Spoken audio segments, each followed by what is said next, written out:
கர்த்தர் நல்லவர், அவர் கிருபை என்றும் உள்ளது.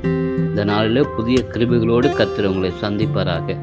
சங்கீதம் 104:28 நீர் கொடுக்க அவைகள் வாங்கி கொள்ளும், நீர் உம்முடைய கையை திறக்க அவைகள் நன்மையால் திருப்தியாகும் என்று சொல்லுகிறதை நாம் பார்க்கிறோம். நேற்றைய தினத்திலே நாம் ஆண்டவருடைய கரத்தை குறித்து பார்த்து கொண்டிருக்கிறோம்.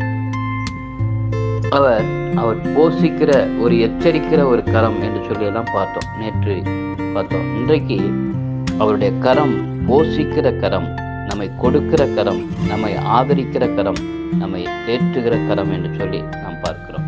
இந்த நாளில் அந்த வசனத்தில் என்ன வாசிக்கிறோம்?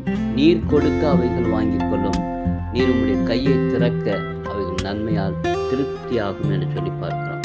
ஆண்டவருடைய கரம் நம்மை போஷிக்கிற ஒரு கரம். எந்த நேரத்திலும் எந்த சூழ்நிலையிலும் சோர்ந்து போகாதபடி நம்மை பலப்படுத்துகிற கரம், நமக்கு உழைக்க பலன் தருகிற கரம், நம்மை பலப்படுத்தி நமக்கு சம்பாதிக்கக்கூடிய சக்தியை கொடுத்து நமக்கு போஷித்து வழிநடத்துகிற ஒரு கரமாக இருக்கிறது. அவருடைய கரத்தை திறக்க நன்மையால் திருப்தியாகும் என்று சொல்லி பார்க்கிறோம். அவருடைய கைகளை திறக்கும் பொழுது அநேக நன்மையினால் நாம் திருப்தியாகிறோம், அதனால் ஆறுதல் அடைகிறோம், சமாதானம் அடைகிறோம்.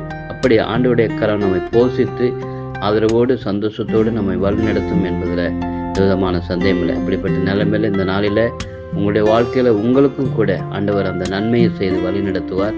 தொடர்ந்து ஜெபிப்போம். நான் அந்த நேரத்தில் அவருடைய சமூகத்தில் ஒப்புக்கொடுத்து நாம் ஜெபிப்போம். நல்ல தகப்பனே, உங்களுக்கு ஸ்தோத்திரம் நன்றி செலுத்துகிறோம்.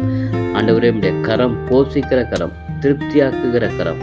ஆண்டவரே, உடைய பிள்ளைகள் ஒவ்வொருவரையும் அப்படிப்பட்ட சூழ்நிலையில நீங்கள் வழிநடத்த வேண்டும் என்று சொல்லி நாங்கள் ஜெபிக்கிறோம். காத்துக்குள்ளும் வளர்த்தும் இயேசு நாமத்தில் கேட்கிறோம் நல்ல பிதாவே. ஆமேன், ஆமேன்.